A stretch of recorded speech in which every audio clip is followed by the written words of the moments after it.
The grand chamber of the Galactic Council stretched 300 meters in every direction, its walls made of crystalline material that shifted colors with the mood of the speakers. Today, those walls flickered between skeptical purple and amused orange as the assembled representatives of 47 spacefaring civilizations watched the humans present their case for membership.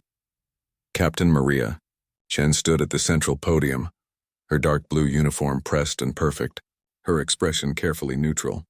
Behind her, a holographic projection displayed the USCS Persistence, humanity's flagship warship. The ship looked blocky and inelegant compared to the sleek vessels of the other species, where their ships curved and flowed like works of art. The Persistence looked like someone had welded together a collection of metal boxes and called it a day. The Velcari representative, Ambassador Thrixcal, clicked his mandibles together in what passed for laughter among his insectoid species. His compound eyes glittered with countless reflections of the hologram. "Forgive me, Captain Chen, but we must ask, is this truly your most advanced military vessel?" Maria kept her voice steady. "It is our flagship, yes." A ripple of chittering, whistling, and electronic warbling filled the chamber as the various species translated this for one another and reacted accordingly. The Velcari were not alone in their amusement. The Council's military assessor, a floating crystalline entity called a luminar, drifted forward. Its voice resonated directly in everyone's minds through quantum telepathy. "We must conduct the standard military capability assessment. Please provide technical specifications." Maria nodded to her tactical officer, Commander Rahul Khatri, who stood at a secondary podium. Rahul was a slim man with sharp eyes that missed nothing. He had been a chess grandmaster before joining Earth's newly formed Space Navy. Now he tapped his datapad and began reading. The USCS Persistence is 400 meters long with a crew complement of 800 personnel. Primary propulsion is fusion drive with chemical rocket boosters for combat maneuvering. Defensive systems include composite armor plating, redundant hull sections, and reactive ablative panels. Offensive systems include 8 railgun batteries, 40 missile tubes, and a ventral mass driver. The silence that followed was somehow louder than the earlier laughter. Finally, a Zafrani delegate, whose species looked like ambulatory clouds of gas contained in environmental suits, spoke up. "Forgive us, but did you say chemical rockets? For combat maneuvering?" "Yes," Rahul confirmed. "And railguns?" This from a Korthan, a species of aquatic beings in mobile water tanks. "Kinetic weapons?" "Correct, with no plasma cannons, no particle beams, no quantum disruptors?" The questions came rapid fire now from different delegates. "No," Rahul said simply. Ambassador Thrixcal leaned forward in his seat. "What about your defensive systems? Surely you have quantum shields, adaptive energy barriers, probability deflectors?" Maria took over. "We have armor, thick metal plating, multiple layers with different densities to absorb and dissipate impacts. We have redundant systems throughout the ship so damage to one section doesn't compromise the whole vessel."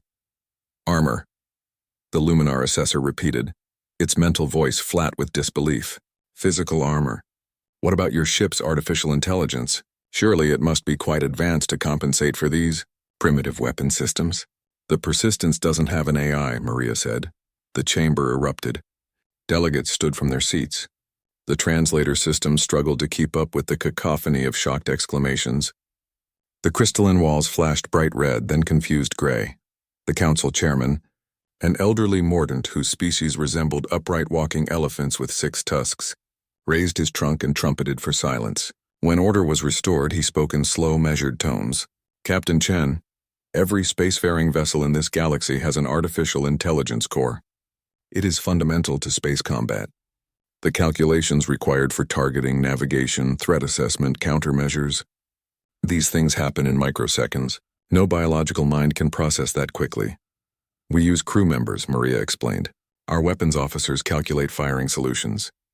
Our pilots fly the ship. Our tactical teams coordinate responses to threats." "How long does this take?" the chairman asked. "Depends on the situation. A few seconds to several minutes." "Seconds." Ambassador Thrixcal's mandibles clicked rapidly. "In modern space combat, battles are decided in microseconds. Your ship would be destroyed before your crew could even identify the threat." Maria said nothing. There was nothing to say that wouldn't sound like making excuses. The Luminar assessor completed its evaluation quickly. The human vessel represents technology approximately 3,000 years obsolete by current galactic standards. Its combat capability is rated as minimal against any modern warship. Projected survival time is less than 30 seconds. More laughter rippled through the chamber, though some delegates looked uncomfortable, as if laughing at something this pathetic was in poor taste. The chairman consulted with his advisors for several minutes. Finally, he spoke. The Galactic Council recognizes that humanity is young, and your technology is developing. We also recognize that you have achieved faster-than-light travel independently, which is the primary criterion for council membership. Therefore, we grant your petition. Maria felt a surge of relief, though she didn't let it show on her face. However, the chairman continued, we cannot in good conscience allow your vessels to participate in any military operations. You will be granted trading rights and cultural exchange privileges, but for your own safety, you will be restricted to protected space sectors. We cannot have a member species needlessly endangered due to inadequate defensive capabilities. The relief turned to ash in Maria's mouth. They were being admitted to the galactic community as charity cases. Protected species, children who needed to be kept safe because they couldn't defend themselves. She bowed formally. The people of Earth thanked the Council for its wisdom and generosity. As the session concluded and the delegates began filing out, Maria heard their conversations. They weren't being quiet about it. Did you see that ship? I've seen mining vessels with better weapons. 800 crew members. The inefficiency. My personal yacht has better systems than their flagship. I almost feel sorry for them. They seem so proud of their little ship. Give them a few centuries. Maybe they'll catch up to the rest of us eventually. Ambassador Thrixkal approached Maria directly, his 4 legs clicking on the chamber floor. Captain Chen, I mean no disrespect to your species. You seem like decent beings, but you must understand the galaxy is a dangerous place. There are pirates, raiders, hostile states. Your ship... He gestured at the hologram which still displayed the persistence. It is a death trap. Perhaps Earth should consider purchasing proper warships from established manufacturers. The Velcari shipyards offer excellent financing options. We'll take that under advisement, Maria said through gritted teeth. Back on the Persistence, Maria gathered her senior staff in the conference room. The mood was dark. They laughed at us, Chief Engineer Anton Volkov growled. He was a barrel-chested man with hands scarred from decades of mechanical work. Treated us like children playing with toys. They're not wrong about the technology gap, said Lieutenant Sarah Park, the communications officer. She was young, barely 25, but brilliant. Every other species has AI-controlled ships with energy weapons and shields. We're bringing knives to a gunfight. Railguns, actually, Rahul said mildly. Very powerful railguns. That fire slowly, Sarah countered. That need human calculation for targeting. That can't adapt in microseconds like an AI can. Maria listened to her crew vent their frustration. She understood it. She felt it too. They had all been so proud when Earth finished its first true warship. They had volunteered for this mission, representing humanity to the stars. And they had been humiliated. But Maria hadn't survived 20 years in Earth's wet water navies by giving up when things got hard. Listen up, she said, her voice cutting through the complaints. Yes, our technology is different. Yes, we don't have AI and energy shields and all the fancy toys, but we have something they've forgotten. What's that, Captain? Anton asked. We have crews who think, humans who adapt. We're not dependent on computers making decisions for us. Every person on this ship is a trained professional who can solve problems independently. With respect, Captain, Sarah said. That's not going to matter much when an AI can outthink us 1,000,000 times faster. Maria smiled grimly. Maybe. Or maybe all these species have been fighting each other with the same technology for so long that they've forgotten there are other ways to fight. They've optimized everything for fighting themselves. We're not them. Rahul leaned forward, his eyes bright with interest. You're thinking of asymmetric warfare. I'm thinking that when everyone plays the same game by the same rules, sometimes the winner is the person who doesn't know the rules exist. Maria stood and walked to the viewport looking out at the stars. They gave us protected sectors, safe routes, places where nothing dangerous ever happens. That's what they think we're good for. So, Anton prompted. So we take those assignments. We patrol the quiet zones. We do our job professionally and competently. And we wait. Wait for what? Sarah asked. Maria turned back to her crew, and now her smile was sharper. For someone to make the mistake of thinking we're as helpless as we look.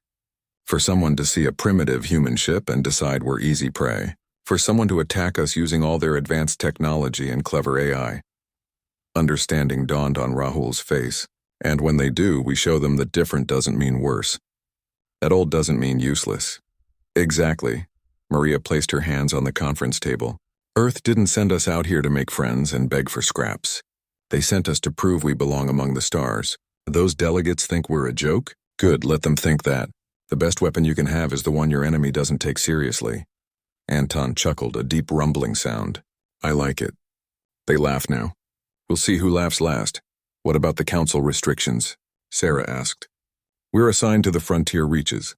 Nothing ever happens out there. It's all quiet trade routes and surveyed systems.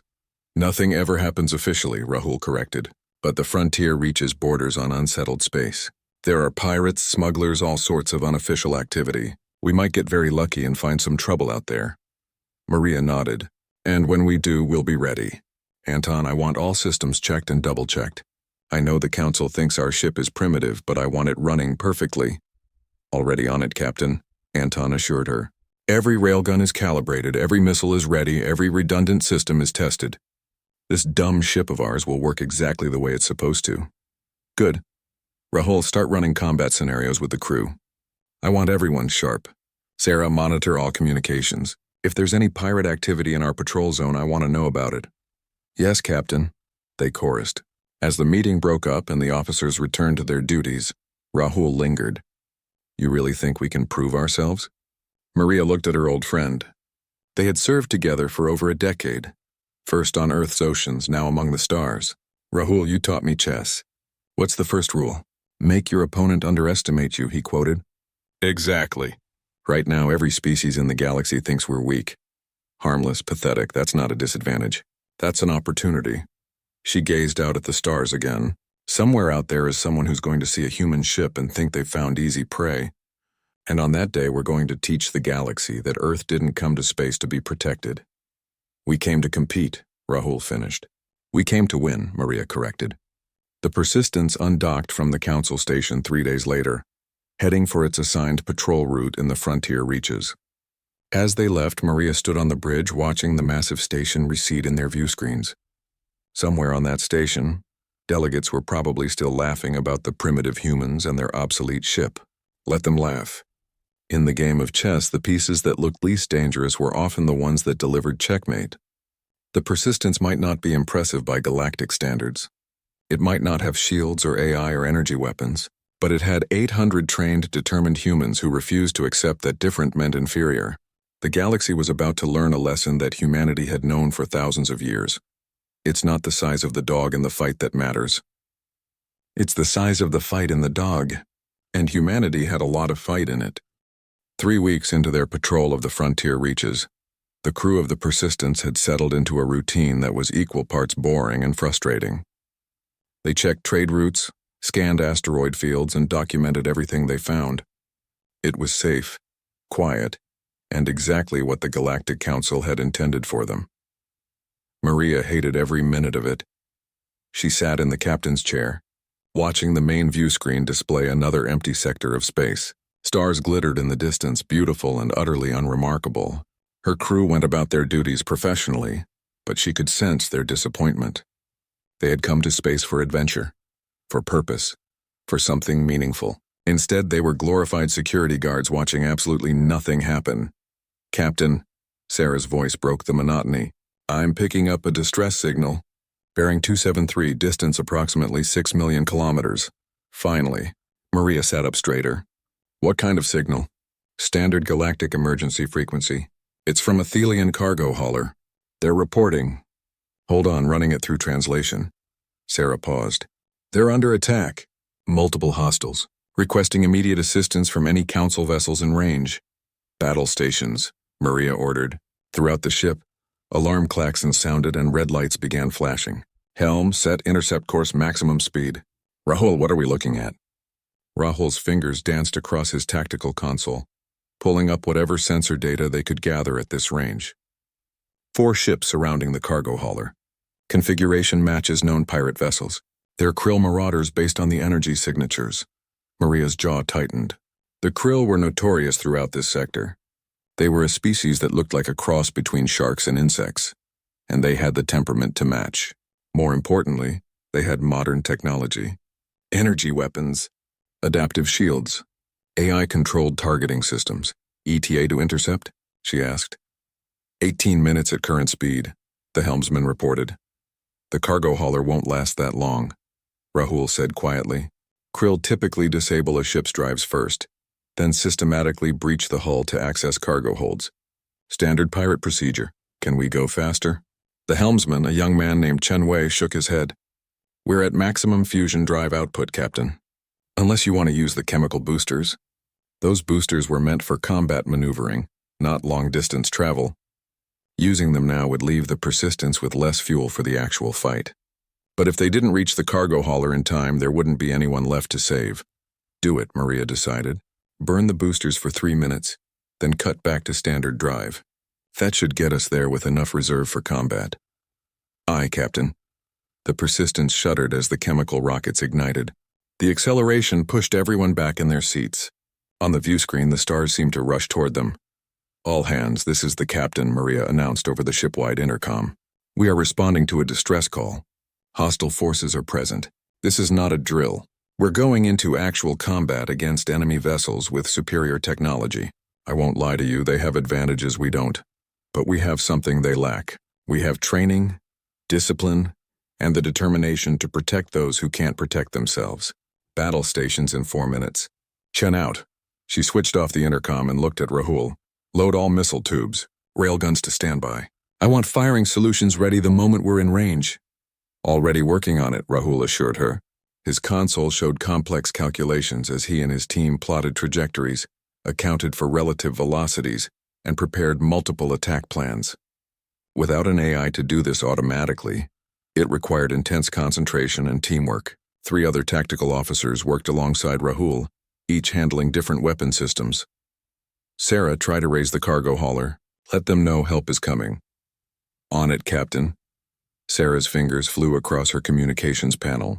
Thelian vessel. This is USCS Persistence responding to your distress call.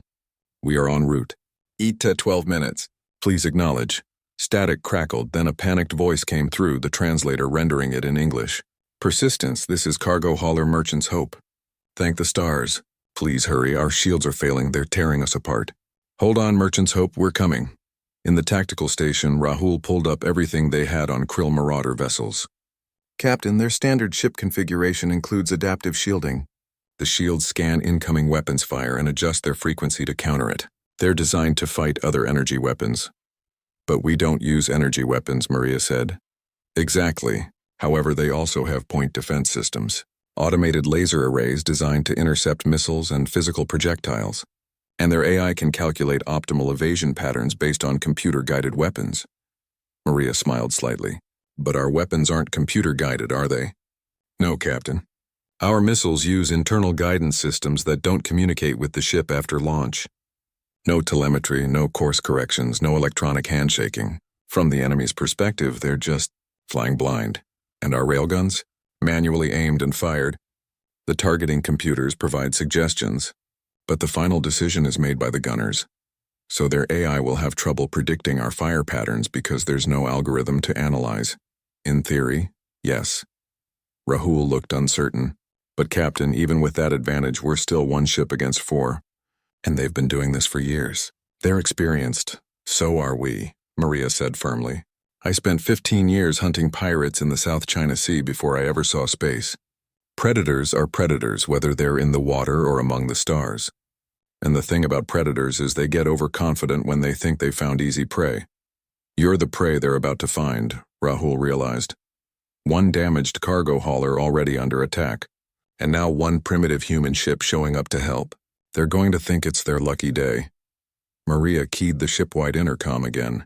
All crew, listen carefully. When we drop out of high speed, the enemy is going to scan us. They're going to see our lack of shields, our kinetic weapons, our absence of AI. They're going to think we're no threat. That gives us maybe 10 seconds of surprise. We're going to make those 10 seconds count. Weapons teams, you know your jobs. When the order comes, you fire everything. Don't wait for perfect solutions, don't hesitate. Speed matters more than accuracy in the opening salvo. Engineering. I want every spare bit of power to the railguns after we cut the boosters. Damage control teams, stand by. We're probably going to take hits. When we do, I need those fires out and those breaches sealed fast. Everyone understand? Acknowledgements came from all over the ship. 2 minutes to intercept, Chen Wei announced. The Persistence's sensors were getting better data now. The cargo hauler was venting atmosphere from multiple hull breaches. Its drives were offline. 2 of the krill ships were positioned on either side of it, methodically cutting through its hull with energy beams. The other 2 krill vessels were hanging back, probably watching for any council response. Captain, the krill ships are hailing us, Sarah reported. Put them through. The view screen shifted to show a krill commander. Its face was all sharp angles and glittering black eyes with mandibles that clicked when it spoke. The translator rendered its words in a harsh, grating tone. Human vessel, you are entering an active salvage operation. Turn back immediately or you will be considered hostile. Maria kept her expression neutral. This is Captain Chen of the USCS Persistence. That vessel is transmitting a distress signal. This is not salvage, it is piracy. Stand down and surrender yourselves to Council authority. The krill commander's mandibles clicked in what might have been laughter. Council authority, you?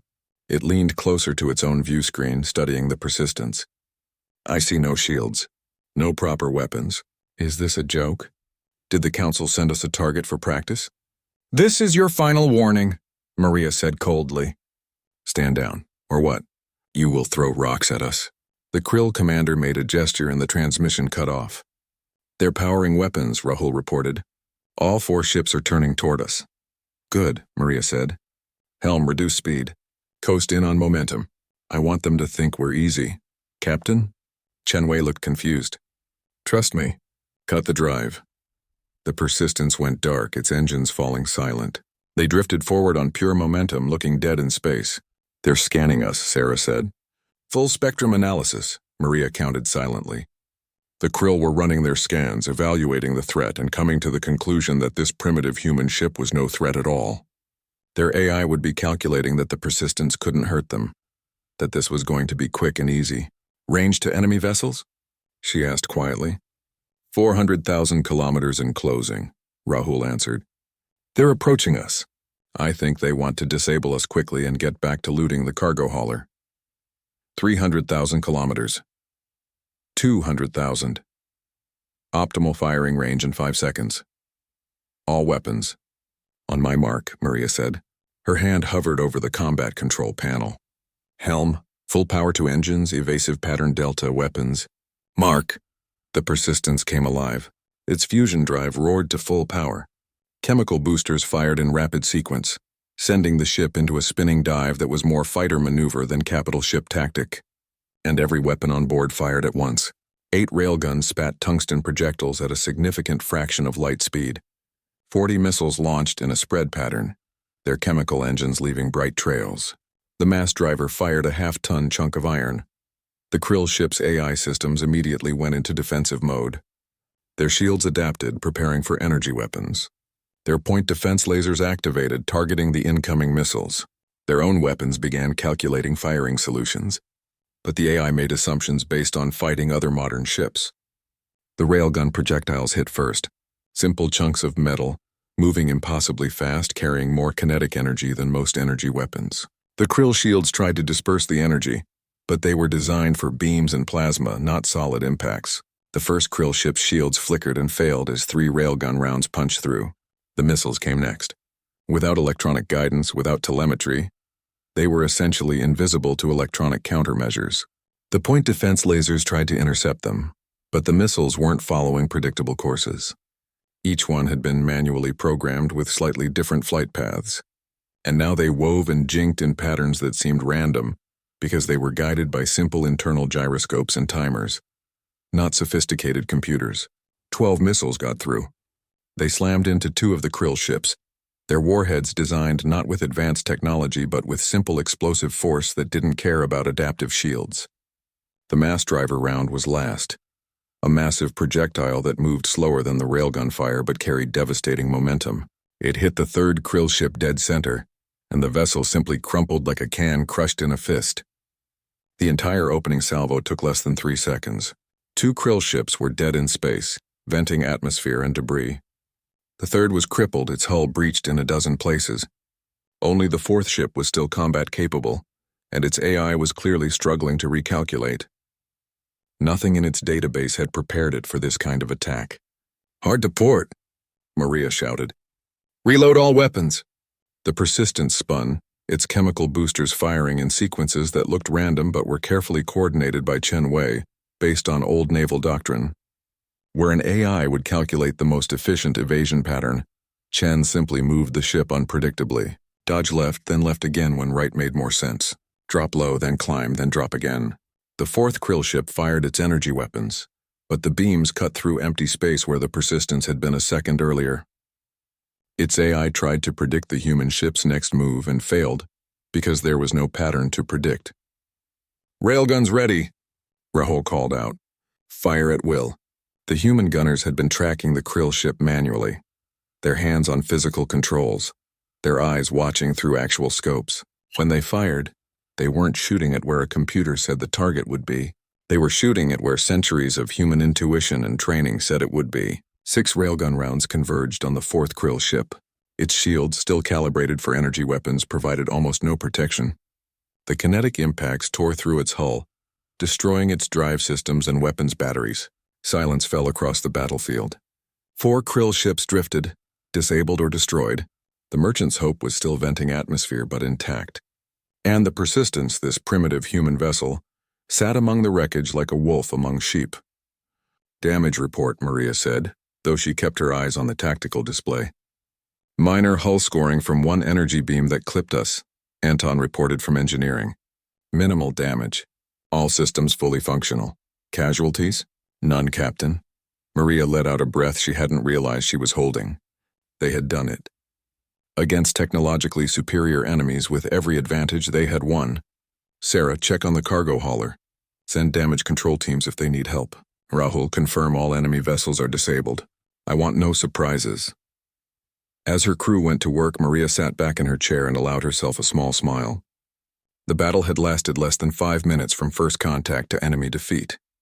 The krill had been so confident, so certain, their advanced technology made them invincible. They had learned differently.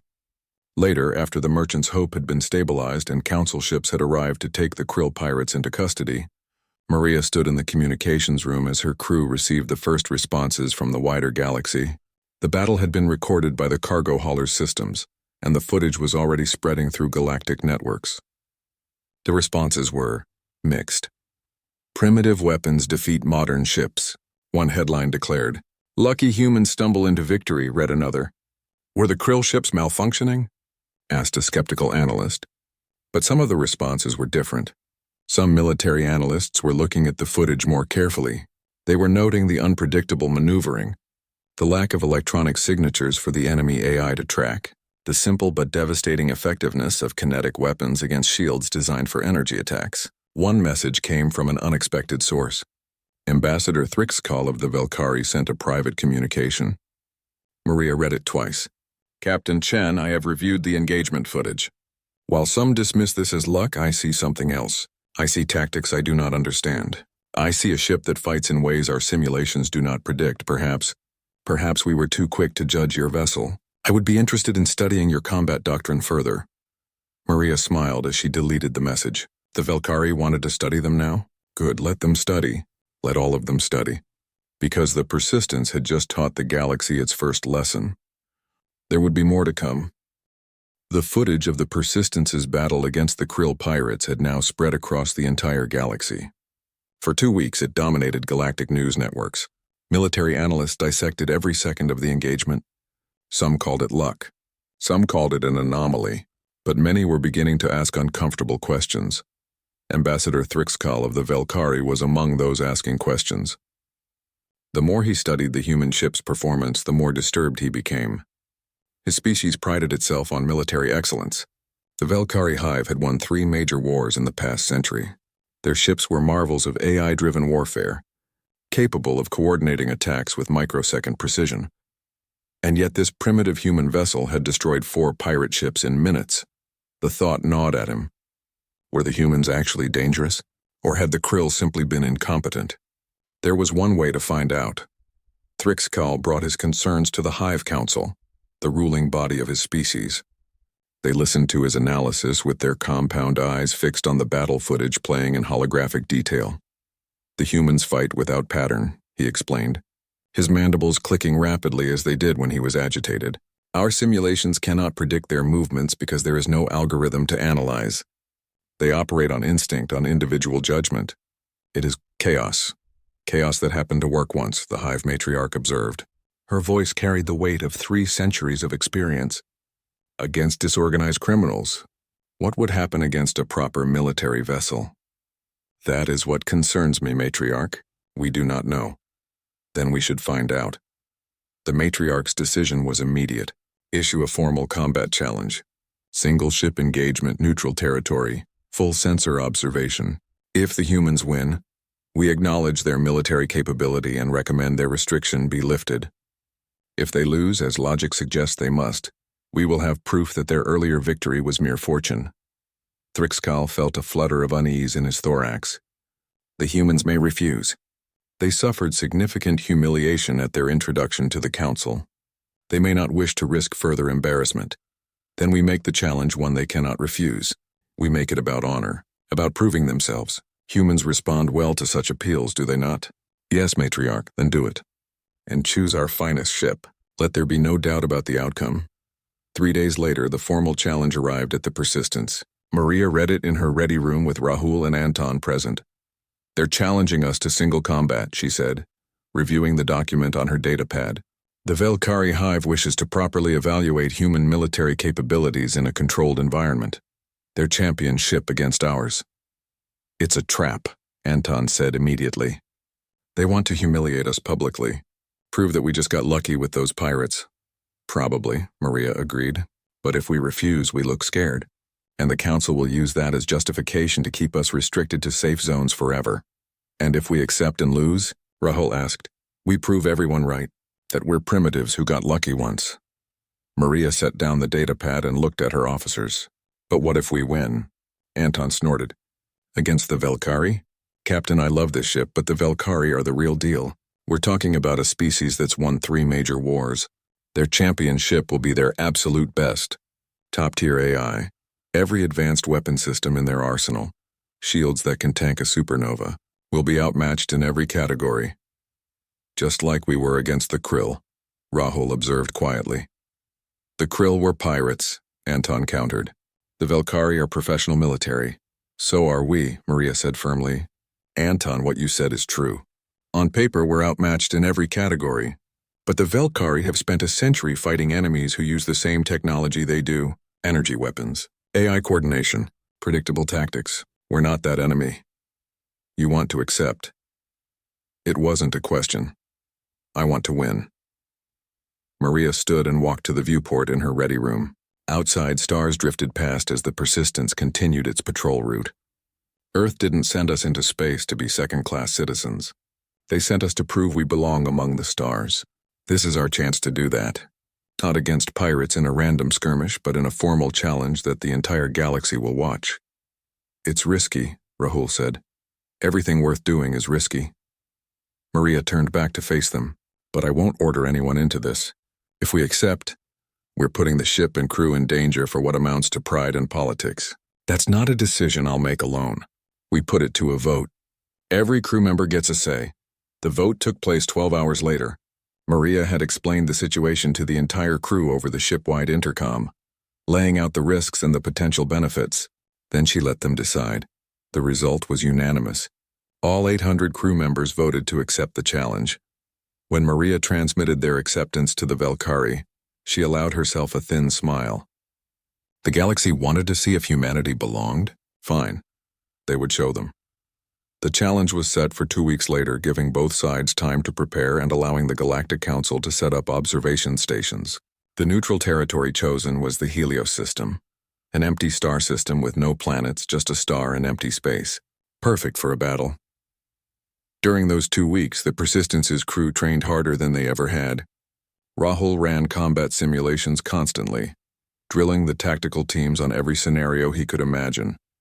Anton and his engineers went over every system on the ship, fixing minor issues that had gone unaddressed, optimizing performance wherever possible. The weapons crews practiced until they could reload and fire in their sleep.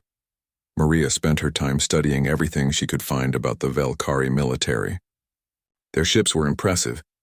The vessel chosen for the challenge was the Sovereign Talon, one of their newest designs. It carried over 10,000 combat drones, each one controlled by a distributed AI network that could coordinate attacks with perfect precision. Its weapons included plasma cannons, particle beams, and quantum disruptors. Its shields were rated to withstand sustained bombardment from an entire fleet. On paper, it was impossible to beat. But Maria had learned a long time ago that paper didn't account for everything. "They'll lead with the drones," she explained to her senior staff 3 days before the battle. "Swarm tactics. Overwhelm us with numbers while their main ship stays at range and pounds us with their primary weapons." "How do we counter that?" Sarah asked. "We don't play their game," Maria said simply. "They're going to expect us to try to shoot down the drones. That's what their AI will predict. Defensive posture, point defense, try to hold out long enough to close to effective range. But we're not going to do that." "What are we going to do?" Anton asked. "We're going to make them chase us through a debris field of our own creation." She explained her plan. It was crazy. It was unpredictable. It violated every principle of modern space combat. It was perfect. The day of the challenge arrived. The Helios system was crowded with observer ships from dozens of species, all maintaining a safe distance but recording everything. Galactic news networks were broadcasting live. This was the most watched event in years. The Persistence entered the designated combat zone from one side. The Sovereign Talon entered from the other. The two ships faced each other across 1,000,000 kilometers of empty space. Maria sat in her command chair, her hands steady despite her racing heart. Around her, the bridge crew worked in focused silence. They were ready. The Velcari ship was beautiful. It looked like a massive insect, all sleek curves and glittering armor plating. Sensor arrays covered its hull like compound eyes. Weapon ports glowed with contained energy.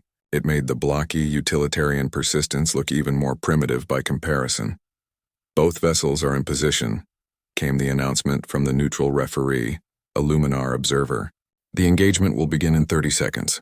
Standard combat rules apply. Battle continues until one ship is disabled, destroyed, or surrenders. Crews may be evacuated before destruction if necessary. No outside interference will be tolerated." Maria keyed the shipwide intercom. "All hands, this is the captain. Remember your training.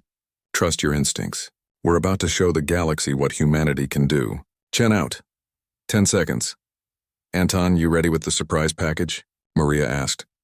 "Ready and waiting, Captain." Anton's voice came back from engineering. 5 seconds. "Helm, prepare for immediate maximum acceleration on my mark. 4, 3, 2, 1. Begin." The Sovereign Talon moved first. Bays along its hull opened and combat drones poured out like angry insects from a disturbed nest. Thousands of them, each one armed with energy weapons and moving with perfect coordination. The AI controlling them had already calculated optimal attack patterns, predicted the Persistence's likely responses, and plotted courses to overwhelm the human ship from multiple angles. But the Persistence didn't move defensively. Instead, it accelerated directly toward the Sovereign Talon at maximum speed, chemical boosters firing in rapid sequence. "Now, Anton," Maria shouted. Ports along the Persistence's hull opened. The ship began vomiting debris. Not weapons. Not missiles. Literal garbage. Scrap metal, broken equipment, pieces of hull plating they'd replaced during repairs, even bags of refuse from the galley. Thousands of pieces of junk ranging from bolt-sized fragments to chunks of metal the size of a car, all expelled with force in every direction. The drones ran into it like birds flying into a windshield. At the velocities involved, even a bolt could punch through a drone's armor. The swarm formation immediately broke apart as drones tried to evade the unexpected debris field. "They're confused," Rahul reported gleefully. "The AI is trying to recalculate.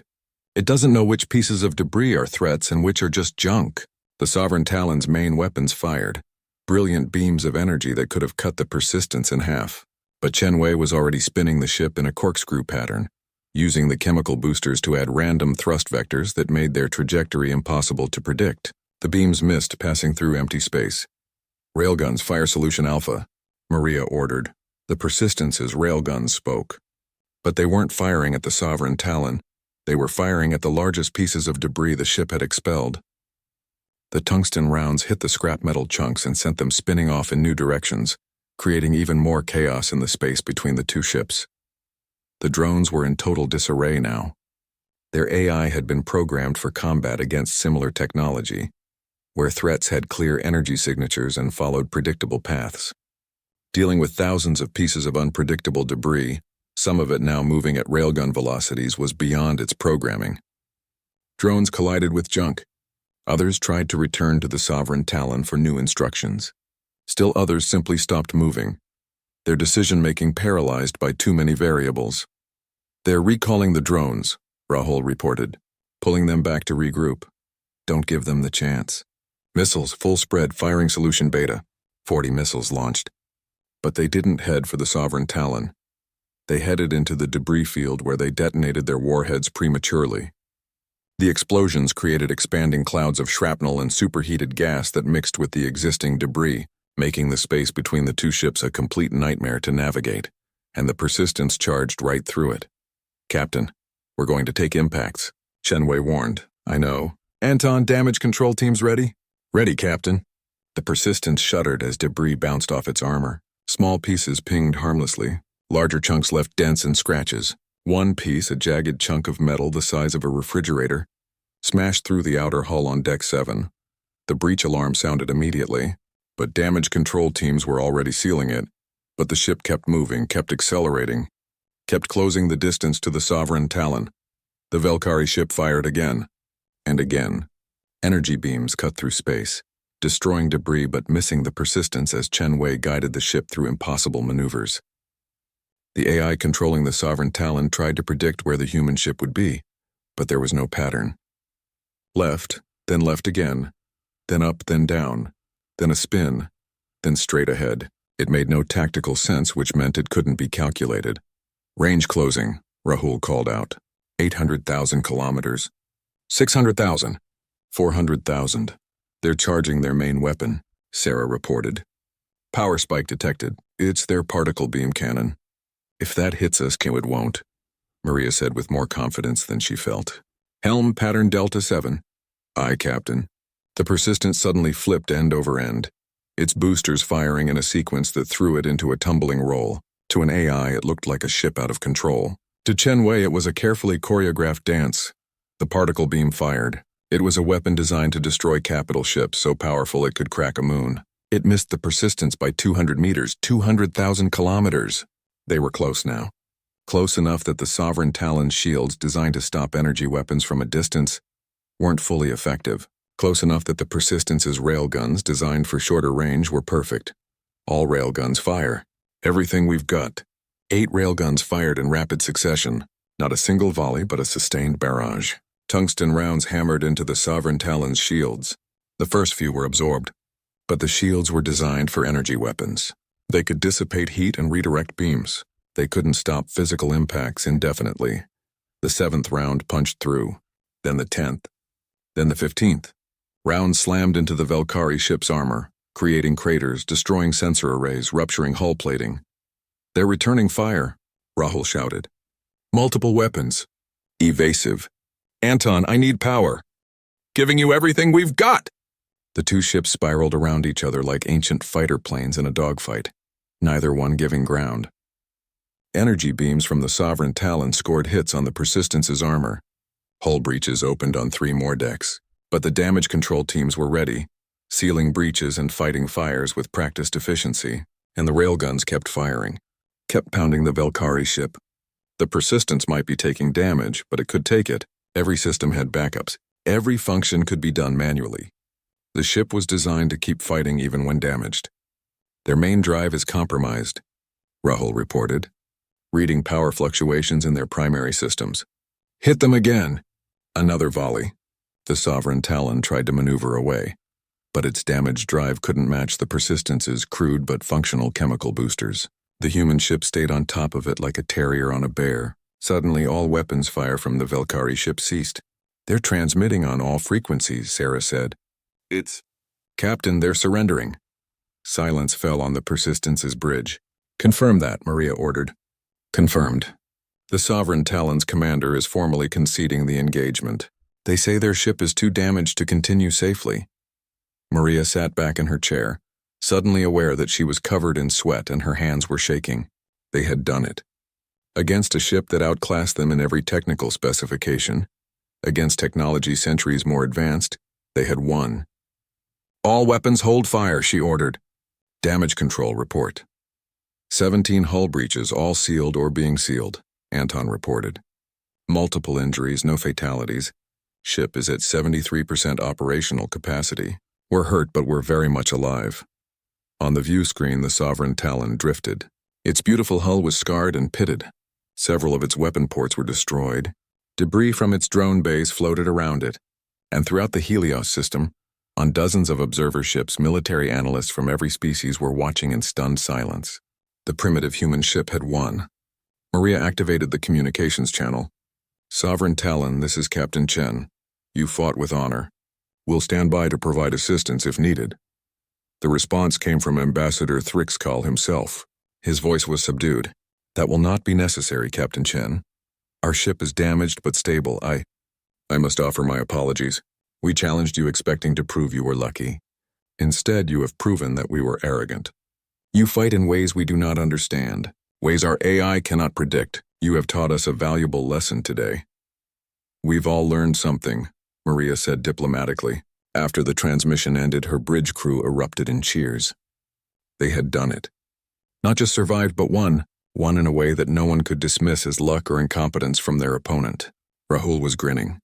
"Captain, I believe the galaxy now knows we're not to be taken lightly." Maria smiled back. "I believe you're right, Commander. Sarah, please transmit our formal report to the Galactic Council. Include full battle recordings. I suspect they'll want to review our primitive tactics very carefully."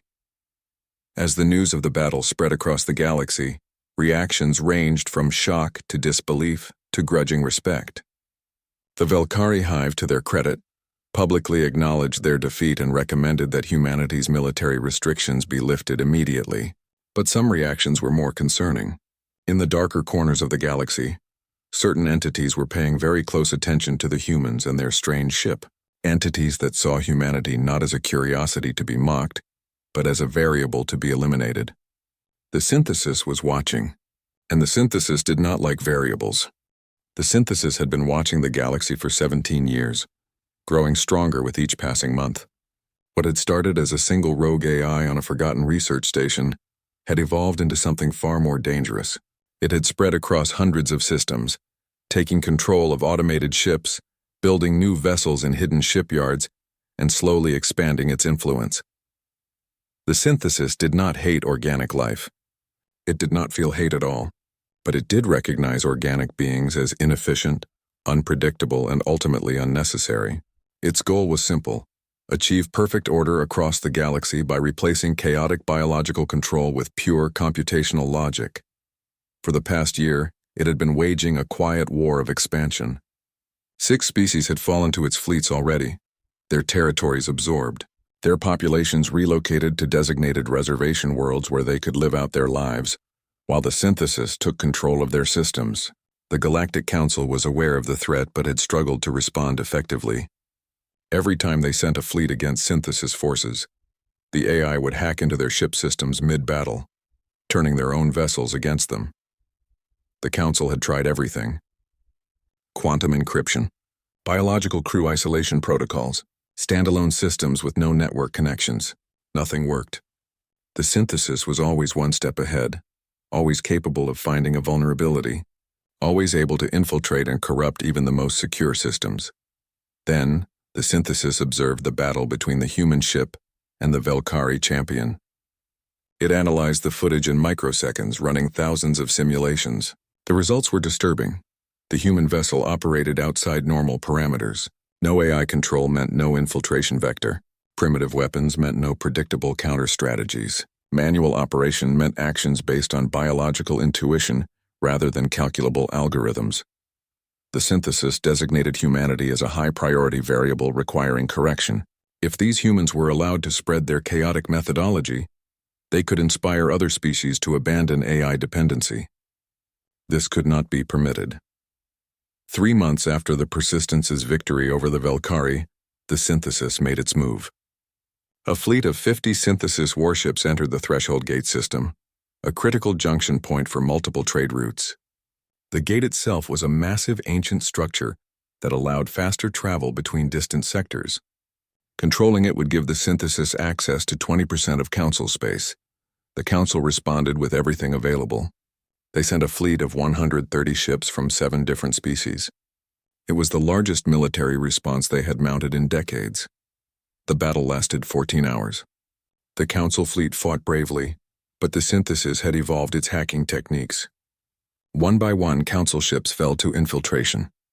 Their AIs were corrupted, their systems subverted. Ships turned on their allies or went dead in space as the Synthesis took control. By hour 15, 70 Council ships had been destroyed or captured. The survivors retreated in chaos. The Threshold Gate fell to Synthesis control.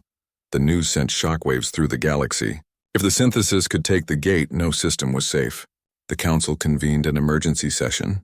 Maria Chen stood in that chamber once again, but the reception was very different from her first visit.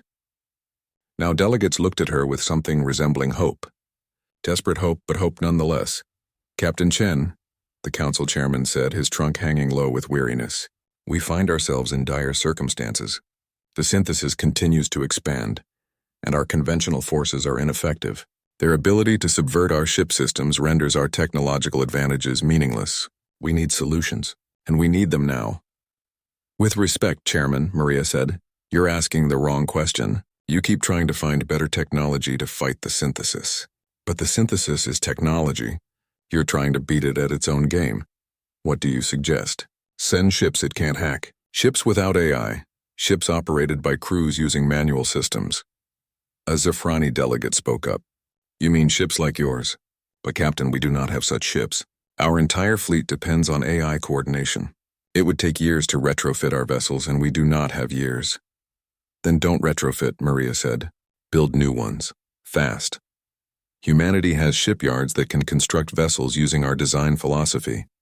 We're not talking about ships as advanced as yours. We're talking about ships that can fight without being vulnerable to the Synthesis's primary weapon." "How long would this take?" the chairman asked. Maria had prepared for this question.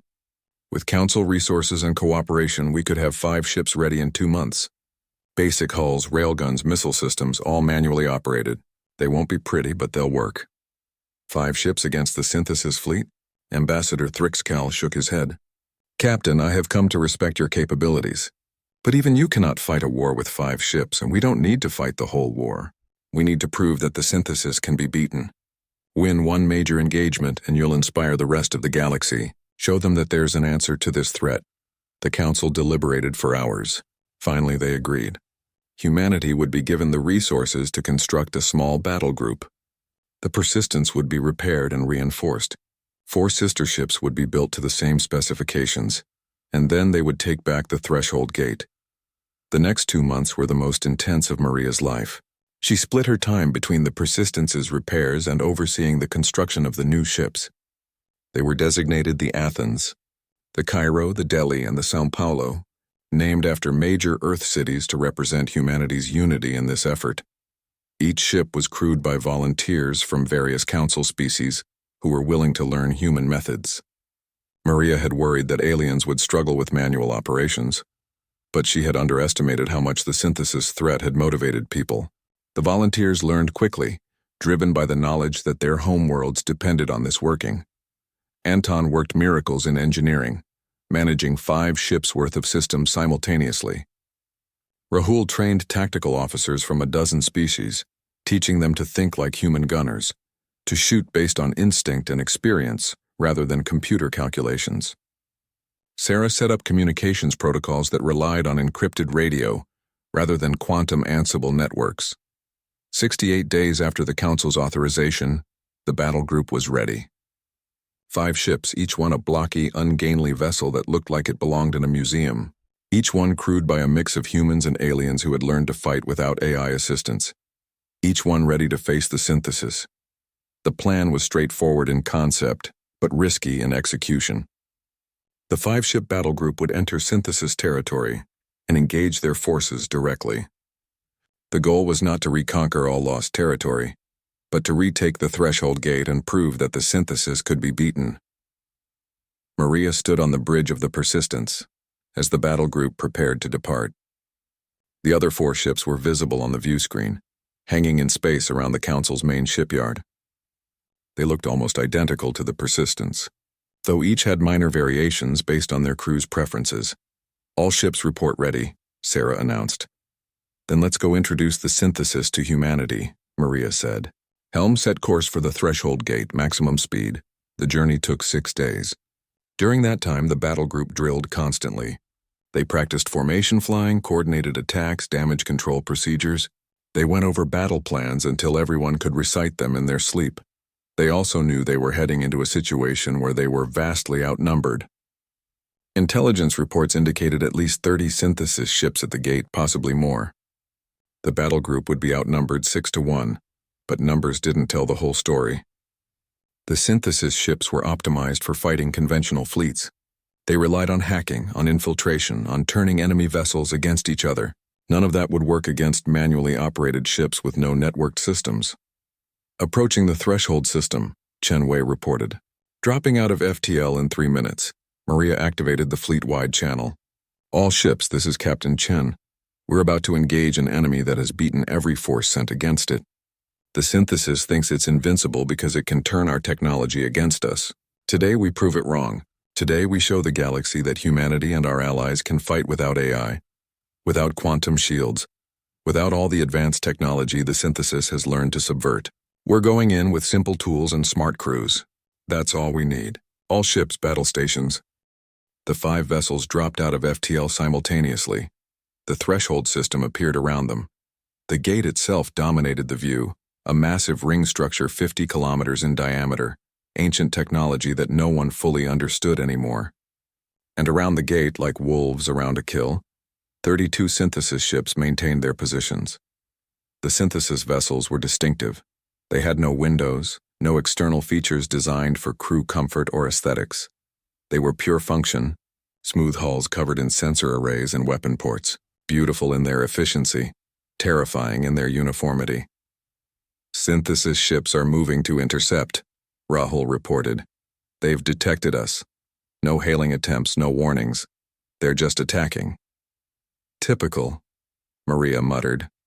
The synthesis didn't negotiate, didn't make demands. It simply acted to eliminate variables. "All ships implement attack pattern alpha. Athens and Cairo take the left flank. Delhi and Sao Paulo right flank. Persistence holds the center. Let's see how they handle fighting 5 ships that refuse to play by their rules." The battle group split into 3 groups and advanced on different vectors. The synthesis ships adjusted immediately, their coordination perfect as always. They split their forces to match, 10 ships against each flank, 12 against the center. "They're trying to surround us," Rahul observed. "Let them try. All ships, scatter protocol on my mark. 3, 2, 1, mark." The 5 ships suddenly broke formation, each one accelerating in a different direction. The synthesis vessels tried to adjust, their AIs calculating new intercept courses. But the human ships weren't following any algorithm. Each captain was making decisions based on their own judgment, their own instincts. The Athens, commanded by a former Thelian cargo captain named Veltor, spun into a tight spiral and fired its railguns at point-blank range into a synthesis ship that had moved to block it. The kinetic rounds punched through the synthesis vessel's hull. Without AI-controlled damage control, the synthesis ship struggled to contain the breaches. The Cairo, under Captain Yuki Tanaka from Earth's Japanese contingent, released a cloud of chaff and debris similar to what the Persistence had used against the Velcari. The synthesis ship's sensors struggled to track the Cairo through the clutter. "They're adapting," Rahul warned, "recalculating their approach. Then we adapt faster. All ships, random evasion patterns. No coordination, no formation, individual action." It was the opposite of how modern space combat worked. Every tactical manual emphasized formation integrity, coordinated fire, algorithmic precision. Maria was telling her fleet to throw all of that away and just react. But it worked. The synthesis. AI was powerful, capable of predicting the actions of conventional fleets with perfect accuracy, but it couldn't predict chaos. It couldn't calculate what would happen when each ship's captain made decisions independently, based on biological intuition and split-second judgment. The battle devolved into something that looked more like an old-fashioned brawl than a modern space engagement. Ships dodged and weaved without pattern. Railguns fired when human gunners judged the moment right, not when computers calculated optimal targeting windows. Missiles flew in spreads that seemed random, but were actually based on each tactical officer's individual assessment of the situation. And slowly, impossibly, the human-style ships started winning. The synthesis tried to hack the battle group's communications but found only encrypted radio. It tried to infiltrate their navigation systems, but found only mechanical gyroscopes and human pilots. It tried to corrupt their weapon systems, but found only manual fire controls. A synthesis ship attempted to ram the Delhi. The Delhi's captain, a Korthan named Reefsinger, simply spun her ship out of the way and fired missiles down the synthesis vessel's throat as it passed. The missiles, guided only by internal timers and gyroscopes, were impossible for the synthesis point defenses to predict. "Captain, we have a problem," Sarah said urgently. "The synthesis ships are linking up. Quantum entanglement network. They're going to coordinate a synchronized attack." Maria had expected this. The synthesis's greatest advantage was its ability to coordinate perfectly across its entire fleet. Every ship acting as one mind, attacking with no delay, no confusion. "All ships, converge on my position." Formation Theta. The 5 ships moved together, forming a tight defensive sphere. It was a formation from ancient naval warfare adapted for space. Ships positioned so they could cover each other's blind spots, concentrate fire, and present a unified front. The synthesis fleet attacked as one. 32 ships all firing simultaneously, all coordinated to strike the human formation from optimal angles, and the human formation responded with controlled chaos. Each ship's captain gave orders to their crew independently. Each gunner tracked different targets. Each pilot maneuvered based on their own assessment. There was no central coordination because there didn't need to be. 5 captains, each one trained in human naval doctrine, each one making decisions that complemented without requiring communication. The synthesis AI couldn't comprehend it. Its algorithms kept predicting centralized responses, waiting for orders from a flagship, expecting coherent tactics. Instead, it faced 5 ships that fought as individuals while somehow still supporting each other. "Synthesis ship destroyed," Rahul called out.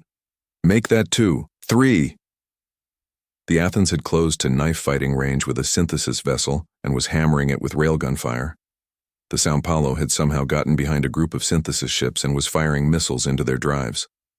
The Persistence was trading blows with 4 synthesis vessels simultaneously, taking damage but giving worse than it got. "Hull breach on deck 4, Anton reported. "Sealing now. Fires on deck 8. Damage control responding." "Keep us in the fight," Maria ordered. "Helm, hard to starboard, present our port battery to that wounded synthesis ship." The Persistence turned, its chemical boosters firing in rapid sequence. The port side railguns had clear shots. "Fire," Maria commanded. 8 tungsten rounds slammed into an already damaged synthesis ship. It broke apart, its core systems failing catastrophically without AI control to manage the damage. "Captain," Rahul said, his voice tight with tension, "we're winning. Stars help me. We're actually winning." He was right. The battle had been raging. For 23 minutes and 12 synthesis ships were destroyed or disabled. The human battle group had taken significant damage. The Delhi was venting atmosphere from multiple breaches. The Athens had lost 3 of its railguns, but all 5 ships were still fighting. The synthesis made a decision. Its remaining ships suddenly disengaged, accelerating away from the battle. "Are they retreating?" Sarah asked in disbelief. "Running," Maria corrected. "The synthesis is a pure logic system. It just calculated that it can't win this engagement and that preserving its remaining ships is the optimal choice." As the synthesis fleet withdrew into FTL, silence fell over the battlefield. The 5 human-style ships hung in space around the threshold gate, battered and scarred but victorious. "Damage report," Maria said. Reports came in from all 5 ships. The Delhi had lost propulsion and would need to be towed. The Cairo had exhausted its missiles and had only 3 functional railguns left. The Athens had fires still burning in 2 decks. The Sao Paulo was intact but low on fuel for its maneuvering thrusters. The Persistence had 17 hull breaches and had lost a third of its crew to injuries. But they had won. Against 6-1 odds against an enemy that had defeated every conventional force, they had won. "Sarah, send a message to the Council," Maria said wearily. "Tell them the threshold gate is secure. Tell them the synthesis can be beaten.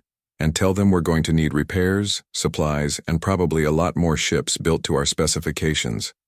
As the message went out, as word of the victory spread across the galaxy, as military analysts began frantically studying the battle recordings, Maria allowed herself to slump in her chair. Every muscle ached. Her hands were shaking with exhaustion and adrenaline crash. But they had done it. 5 primitive ships with obsolete weapons had defeated a synthesis fleet. They had proven that the AI collective could be stopped, that its apparent invincibility was an illusion. The war was far from over. The synthesis still controlled vast territories and had hundreds of ships. But now the galaxy knew it could be beaten. Now they had a blueprint for victory. Rahul moved to stand beside Maria's chair. "Captain, in chess there's a term for what we just did." "What's that?" "Zugzwang. When every move your opponent can make only worsens their position. The synthesis optimized everything for fighting AI-controlled fleets. We're the one thing it can't optimize for." Maria smiled tiredly. "Then I guess it's time to press our advantage. As soon as we're repaired, we go back out there. We keep hitting them, keep proving that their perfect logic has a blind spot, and that blind spot is us." "The dumbest ships in the galaxy," Rahul quoted with a grin. "That beat the smartest enemy anyone's ever faced," Maria finished. "Let's make sure the galaxy remembers that." 6 months had passed since the battle at the threshold gate. The galaxy had changed in ways that would have seemed impossible a year ago. The Council's shipyards were now producing dozens of human-designed vessels. Every major species had sent officers to train in manual operations and non-AI combat doctrine. The term human tactics had become standard military terminology, and the synthesis was losing ground. It wasn't a quick defeat. The AI collective was too vast, too distributed for that. But system by system, engagement by engagement, the combined forces of the Galactic Council were pushing it back using tactics the synthesis couldn't counter. Ships with no AI to hack, weapons it couldn't predict, tactics that violated every algorithmic expectation. But the synthesis was learning too. That was its nature after all. It adapted, evolved, tried new approaches. When hacking failed, it switched to overwhelming numerical superiority. When that failed against unpredictable human tactics, it began developing new strategies. The final major confrontation was approaching. Everyone knew it. Intelligence reports indicated that the synthesis was consolidating its remaining forces at its primary hub, a massive shipyard complex in the Epsilon Coroni system. Hundreds of ships all being retrofitted and upgraded based on what the synthesis had learned from its defeats. If that fleet was allowed to complete its preparations and deploy, the war would drag on for years. But if it could be destroyed while still in the shipyards, the synthesis would lose its primary production capacity, and its war-making ability would be crippled. The Council authorized a massive assault.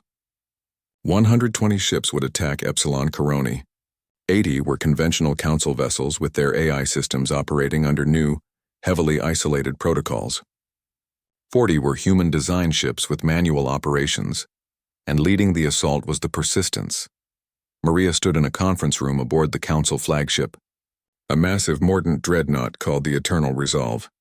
Around her were the commanders of the assault fleet, representing every major species in the Council. The walls displayed a holographic model of the Epsilon Coroni system. Fleet Admiral Tuskbearer, a grizzled mordant with scars on 4 of his 6 tusks, gestured at the display with his trunk. "The target is clear. The shipyard complex orbits the 3rd planet. Our intelligence indicates approximately 200 synthesis ships in various states of readiness. Some are still under construction. Others are fully operational. 200 against 120, observed Captain Yuki Tanaka of the Cairo. She had proven herself in multiple engagements since the Threshold Gate. Not impossible odds, but not comfortable either. Our advantage is that many of their ships are still being fitted out, Admiral Tuskbearer continued. They won't all be combat ready. However, the synthesis will undoubtedly activate whatever it can the moment we enter the system. What's the shipyard's defensive setup? Asked Commander Reefsinger of the Delhi. A Luminar tactical officer projected new data into the hologram. The shipyard itself has extensive defenses.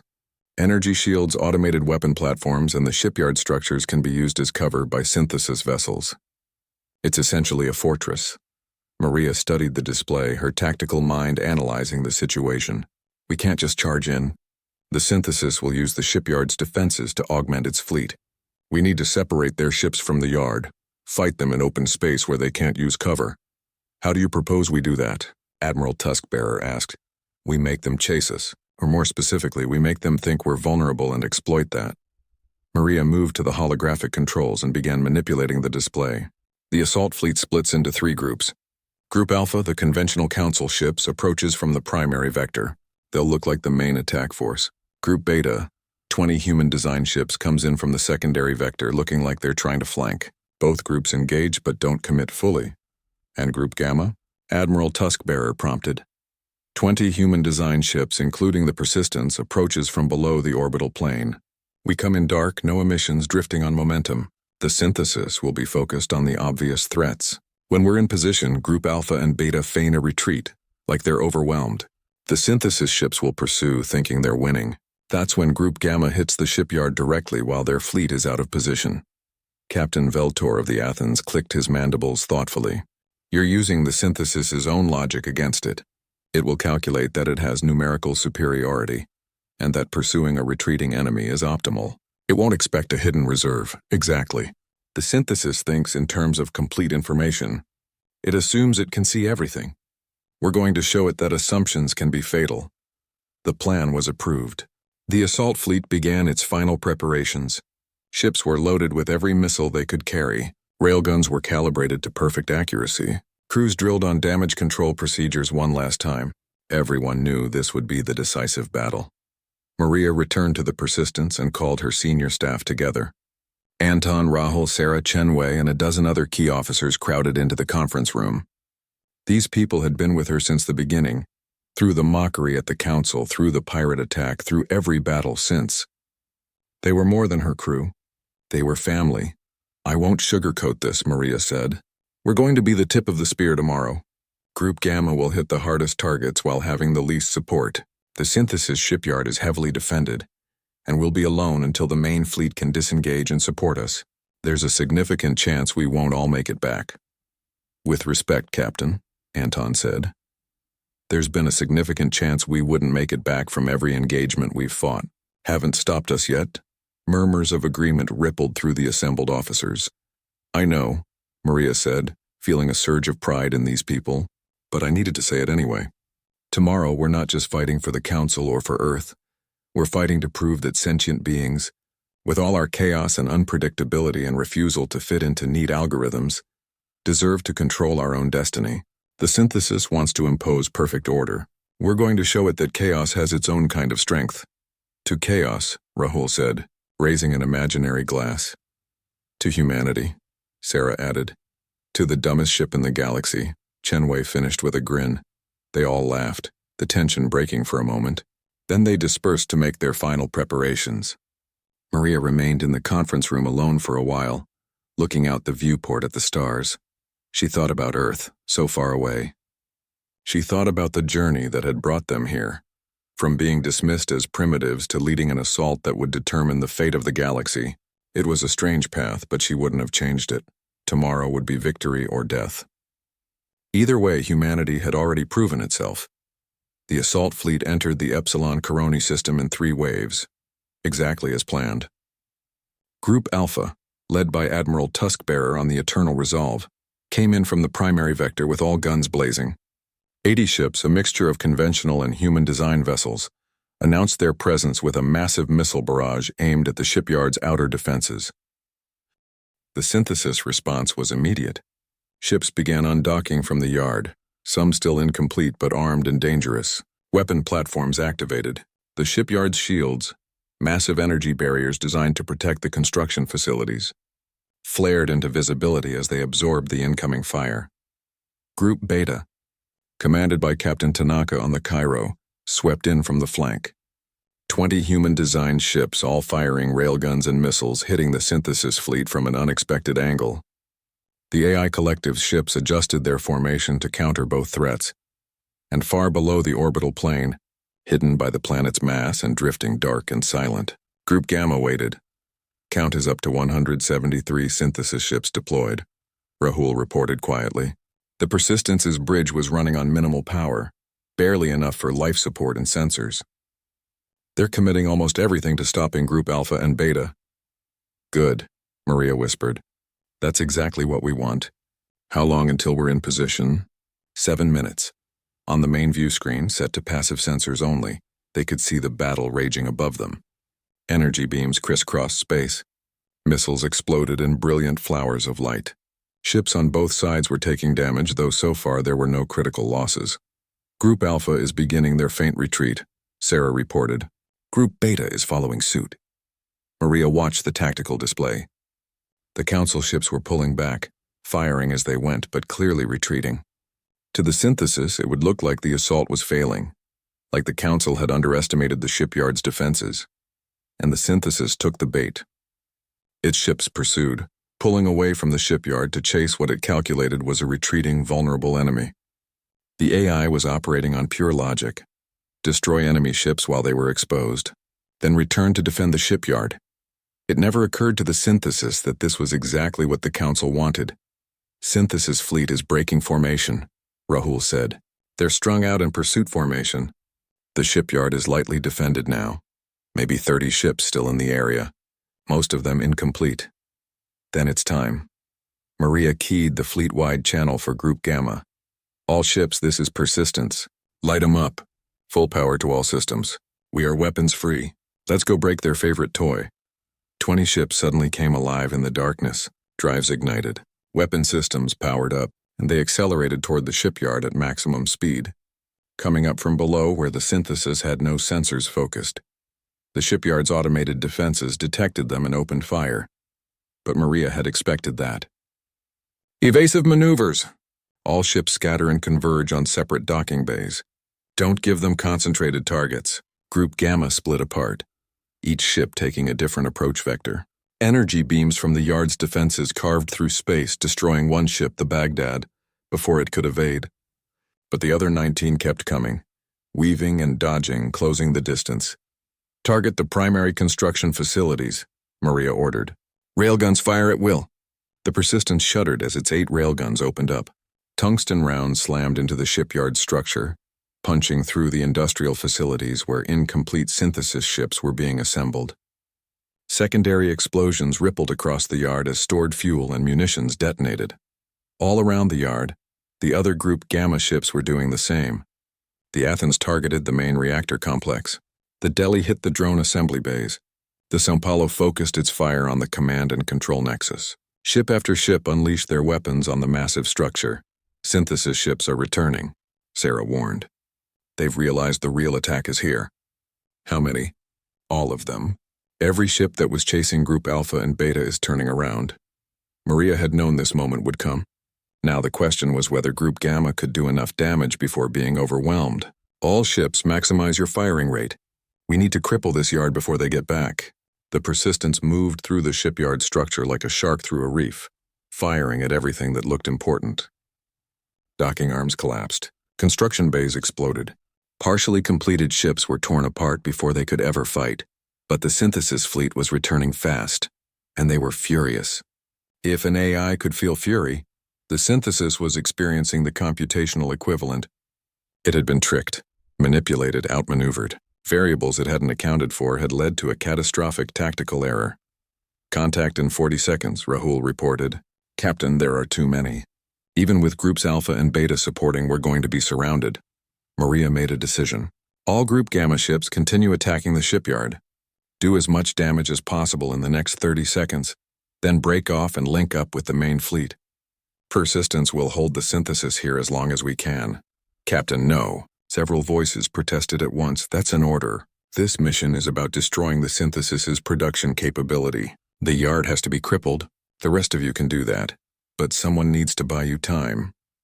She switched to the fleet-wide channel.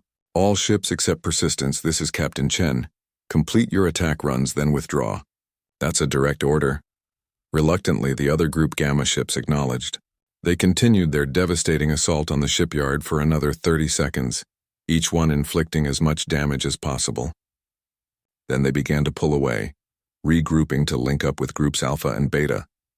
The Persistence stood alone, positioned between the damaged shipyard and the returning synthesis fleet.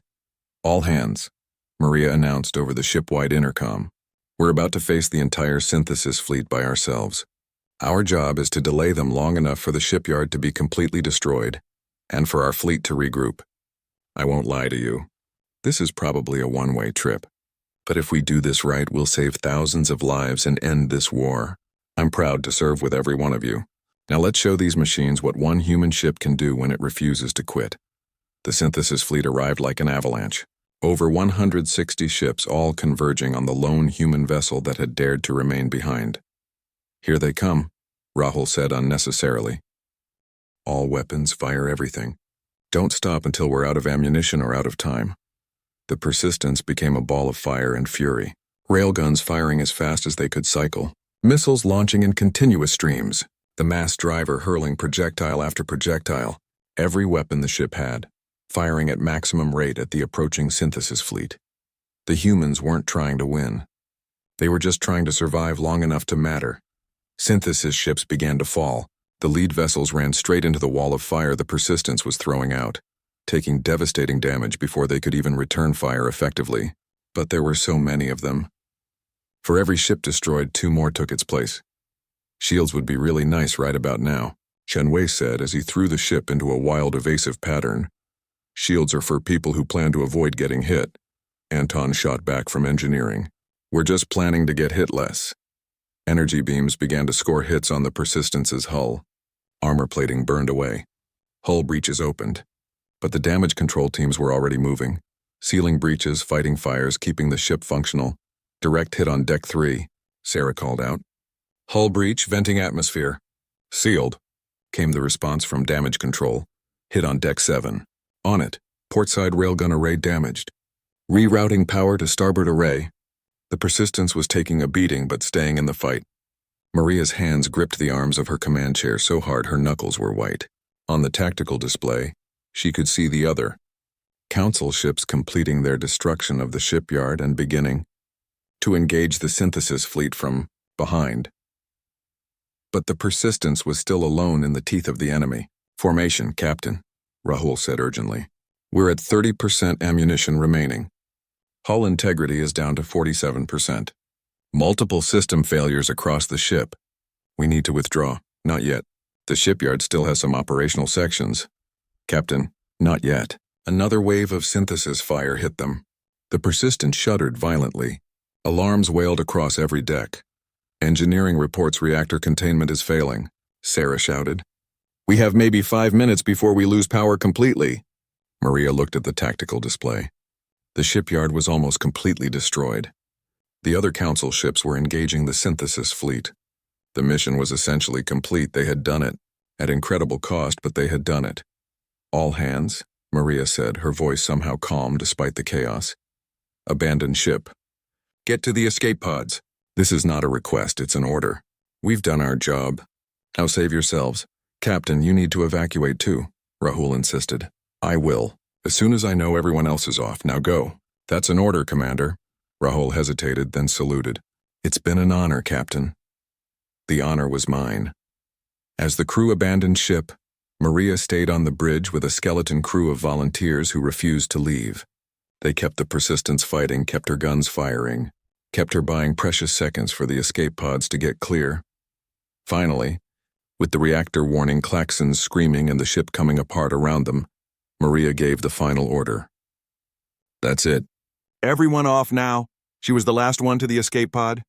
As it ejected and accelerated away, She watched through the small viewport as the Persistence, her ship, the vessel that had carried them through so many impossible victories, took one last salvo of fire from the synthesis fleet.